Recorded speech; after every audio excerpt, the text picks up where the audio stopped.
Hi there BookTube, it's Eleanor here. I bought some books. No shame, I just bought some books. I let myself go, so to speak, and I bought some books. I have become ever so slightly obsessed with Seanan McGuire, who also writes under the name Myra Grant. She wrote Every Heart is a Doorway and the subsequent books in that series so far that are out, Down Among the Sticks and Bones and Beneath the Sugar Sky, which I loved all of, and I've become, as I say, slightly obsessed with her writing, and so I've picked up some more books in different series by her to give a go. The first one I picked up is Discount Armageddon by Seanan McGuire, and this is the first book in the Encrypted series. I think this is an ex-library copy, hence the shiny cover. It's very sort of I don't know, it reminds me of sort of a 70s cover here. I'm not actually sure when this was published. Let's have a look. So it was only published in 2012, so it's not a really old cover, but it just looks like it. This book sounds really fun. It's an urban fantasy and our main character has spent years of her life training to be a cryptozoologist. It's set in a world where there's people trained to make sure that monsters don't hurt humans and humans don't find out about monsters. But Verity doesn't really want to be a cryptozoologist. She'd much rather be a ballroom dancer. Step in talking mice and telepathic mathematicians, and we've got ourselves a bit of a rip-roaring adventure, I'm assuming, and I'm really looking forward to seeing how Seanan's writing translates into an urban fantasy setting. And then I don't know if this is a duology, but there's only 2 out, and I just thought this sounded right up my street, and this is called Indexing. And then the second one is Indexing Reflections. From what I can gather, this involves a world where fairy tales can become reality with sort of dire consequences. It's giving me sort of Fables, the graphic novel vibe, so yeah, we'll see. Or sort of Once Upon a Time, I don't know. I want to read these and see what I think, and I'll let you know when I get there. But these excite me a lot, especially if Seanan McGuire's writing, which it is as good as it is in her current books. And then another author that I was really interested in reading about, and I heard about at BristolCon in more detail, is Emma Newman. And so I've picked up Brothers Ruin, which is a shorter sort of novella set in 1850 in and Great Britain, it says, is flourishing thanks to the Royal Society of Esoteric Arts. When a new mage is discovered, Royal Society elites descend like buzzards to snatch up a new apprentice.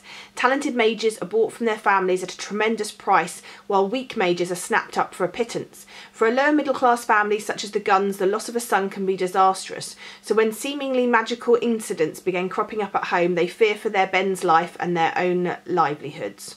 But Benjamin Gunn isn't a talented mage, his sister Charlotte is, and to prevent her brother from being imprisoned for false reporting, she combines her powers with his to make him seem a better prospect. When she discovers a nefarious plot by the sinister Dr. Ledbetter, Charlotte must use all her cunning and guile to protect her family, her secret and her city. This sounds brilliant. And the other one I picked up is Between Two Thorns, which was recommended to me, which is the first book in her Split Worlds series. This, I believe, is a fae book, so one which is going to be hit or miss for me. I do struggle a lot with books with fae and fairies in, so we will see, but it came highly recommended, so I'm looking forward to giving it a go. A book you would have seen all over BookTube by now, and a book by an author whose first novel I really enjoyed, and that is Little Fires Everywhere by Celeste Ng. I really enjoyed Everything I Never Told You. I thought it was a brilliant novel, and I've heard that this one is just as good. From what I can gather, this is set in a small suburb of Cleveland, where we have a family with 4 children, I believe. When a mother and daughter arrive and become friends with this family, there becomes set in motion various different things, and there is a family friend of our main family who are trying to adopt a Chinese American baby, I believe, and soon these 2 women are pitted on different sides of the debate that seems to roll through town. I think that Celeste Ng does a wonderful job at looking at families and making them very realistic, so I'm really looking forward to seeing what she does with this one. A book Elizabeth from Books and Pieces told me she was currently reading and loving, and one that I've heard so much about, is Eliza and Her Monsters by Francesca Zappi. This book really appeals to me. It's got a beautiful front cover. It's also got illustrations throughout and is written in a really interesting way, and I just can't wait to get stuck in.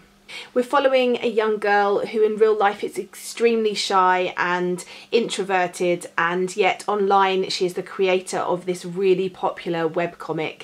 No doubt there's going to be some issues, perhaps her real life and fantasy life become entwined, perhaps people find out who she is, but I've heard it's really good and I'd like to go into this one a little bit more blind.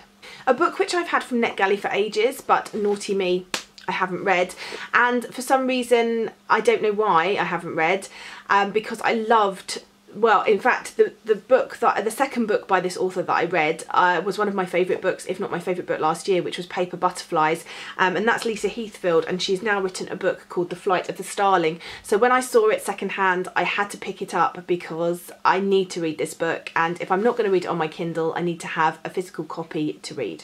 This is the story of two sisters and best friends who are a trapeze act in a circus.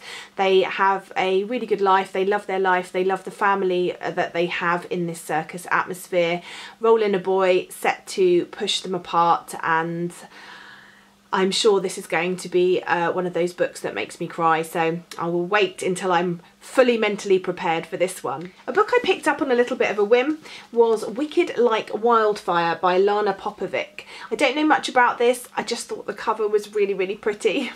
That's really terrible, but it was. It involves two girls who come from a family that can manipulate magic in various different ways, and they are all forbidden in the family to tell anyone about their magic. When their mother is attacked by another woman, they start to delve more into family secrets, and I'm sure they will uncover various different things, so I'm looking forward to this one. A book that I just keep hearing great things, especially from Super Space Chick, is Forest of 1,000 Lanterns by Julie C. Dow. This one says, Zifeng is beautiful. The cards foretell her fate. She is meant to be empress of all Feng Lu, but only if she embraces the darkness buried deep within her soul. Down one path lies obscurity, the other leads to glory, yet not without great sacrifice. A lover spurned, cruel magic exploited. One question, one choice reigns above all others. Is the price of the throne too high? And I just think this front cover is beautiful also. And just two more, and these are two books that I was very kindly sent by Janet for our Shelf Slam challenge, and that is Lost for Words by Stephanie Butland, which is beautiful, and it's about a bookshop, so why wouldn't I love it? Our main character in this book, Loveday, works in a bookshop. She has her favourite first lines from novels tattooed on her skin. She's very quiet and she has mysteries in her past which no doubt are going to become uncovered.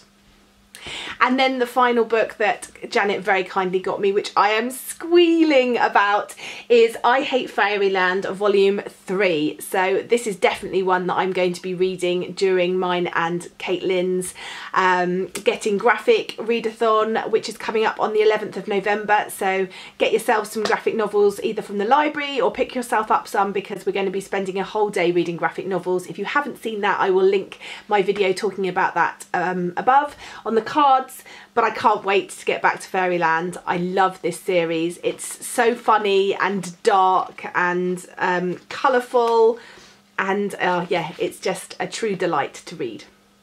So those are the books that I've picked up recently and been very naughty, but I'm quite excited about, and it was a bit of a splurge, but yes.